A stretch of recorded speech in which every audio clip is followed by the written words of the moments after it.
Former SU and NFL quarterback Don McPherson now joins Gomez and Company thanks to Fellman Brothers Automotive on TK99 and TK105, the flagship station of Syracuse Orange football. Don McPherson. Donnie, good morning. How are you today? I'm doing well, Gomez. How are you this morning? Good. We were just chatting up briefly there offline. Yep. I think everybody. Can you hear everybody? Lisa, can you hear us? Yeah. Oh, okay. Yeah. About Veterans Day. And then just a shout out to, you have a lot of veterans that had done service in your family as well.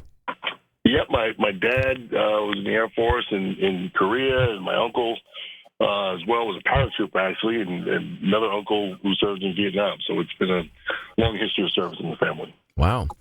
Now, I was also asking, just because of the scheduling, here it is, November 11th, obviously, and Veterans Day, just the way the schedules work for football over the years. But as it turns out, you never actually played or had a game on Veterans Day itself.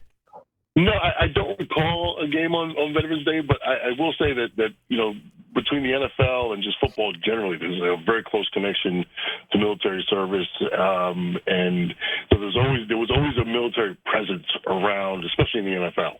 Always a military presence. And then, of course, and we've talked to some of the basketball guys like Jerry McNamara over the years about when they have military tributes before games and how it just really does grab your attention, and it's an emotional moment. And then, the singing of the national anthem. And I know in basketball, Jerry said they pay attention and they're really focusing, and it's really a meaningful moment for them. Yeah, it is, and I think that moment with the anthem, when you have a lot of the pomp and circumstance that usually goes around some sort of tribute to having veterans in the building. I know SU does it all the time, and the connection to Fort Drum when they honor veterans, and you always see some 95, 96-year-old guys, and we're losing them. The men and women who served in and around World War II. And so you see those guys with all the medals and the commendations, and you realize, we in football always realize that we think that we busted our butts and worked really hard and sacrificed and played through pain, and then you talk to some people in military service, and it really puts it all into perspective. It sure does. Mm-hmm. Don, well, happy Veterans Day to you and your family, those who served. But let's talk some football, and unfortunately, a great performance by Kyle McCord for the most part, with almost 400 yards of passing, a couple of touchdowns, all for naught, as the Orange not able to close the deal on Saturday. Statistically, if you look at the game, it was an evenly matched game. Once again, Kyle McCord put up some great numbers. The difference was the run game for BC. I mean, they gave up 100 and close to 200 yards, I think 198 to Robichaud, the running back from BC. And that, to me, was the difference in the game, and their ability to keep Kyle McCord and that Syracuse offense off the field and to grind down with that run game, a couple of big runs. But to me, that was the difference in the ball game. I think BC, the run totals, I had to double check it, was 313 for BC, 39.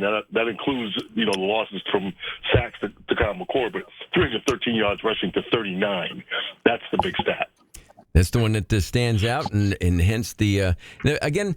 I suppose the fact that down to the final onside kick that looked like it worked, but then obviously there was a penalty in that play, just to be still with 39 yards of rushing in a position to at least try to win a game at that point in the game. If there's anything positive to take away from it, would that be in there? It would be. I go back, when that penalty happened, actually, I saw the block in real time, and my first thought, thought that flashed through your mind very quickly was, there's no way they're going to call that. And of course they did. They called it, right? It's a kind of an obscure, doesn't get called very often because it's just so much collision going on in the onside kick. And it kind of bit Syracuse at that moment. But I go back to the bigger play, and a lot of people will look at the last play at the end of the game, but I go back to the safety that could have been a touchdown. It was very close to being. If the BC guy just fell on the ball or slowed down, he could have picked it up and scooped and scored. But that was because of protection broke down, and McCord got pressure, fumbled, and then you get the 2 points. That dictated so much of the rest of the game because it was an 8-point spread. Excuse me, a 9-point spread after that, which meant it was a 2-score game. And so a lot of the decisions that both coaches were making in the last, maybe 18 minutes of the ball game were predicated on that 9-point spread. And so that made it a 2-point game, which is why Syracuse kicked a field goal towards the end of the game and not went for it on fourth down, knowing that they'd probably get another possession, which they did not get. So that to me was the most significant play, was that safety. And back to Kyle and the pressure that he was on. And again, he put up impressive numbers. And even the ones that he completed in some of the great passes and that great catch, that one-arm catch from Arunda Gadsden, he was, every one of those, it seemed like he was just getting the ball off before getting hit. So under pressure, he was still able to be on target with many of those passes. I think you bring up a really good point, was that he was getting hit. And he was getting hit a lot. And that's something that, at this point in the season, he's a little weathered, and they've got to shore up some of that protection, because once you get a quarterback that's getting hit a lot, all of a sudden he's going to start. It gets into your head. But you're right. He was getting the ball off. He was making some nice throws and getting some big help from his receivers, because they did make some great catches in that game. On to next week, a road trip out west. Again, it's kind of odd to have a conference game against Cal. But that's the reality of where we are in college football. And I guess they'll travel out a day early just to get out there in time and get used to the time change, et cetera. But what do you see, Donnie, when you're watching Cal play this year? I've been saying this for most of the season, just keeping an eye on the rest of the conference, that Cal is the worst team in the country. I mean, they really have had a good season despite, their record of just 5-4. Their 4 losses are by a total of 9 points. And so they've been in close ball games. And one of those games was just a 1-point loss to Miami. And Miami, up until this the upset against Georgia Tech this weekend, was poised to be the ACC's representative in the playoff. And so this is a very good Cal team. They held Pitt scoreless in the second half of that game. It was just a few-point loss in that game. This is a very good football team. And to your point, it's traveling out west. They're getting beat up there in Boston College. They're going coast to coast, Boston to the Bay Area in just 6 days. So there's a lot of travel for this team, and when you do that travel in November, it's exhausting. And so they're going to have to. This is going to be another week of really managing rest, managing injuries. We'll see what's happening with Marlon Wax. It's a short week, and it's going to be another week that managing the week is going to be as important as the play on Saturday.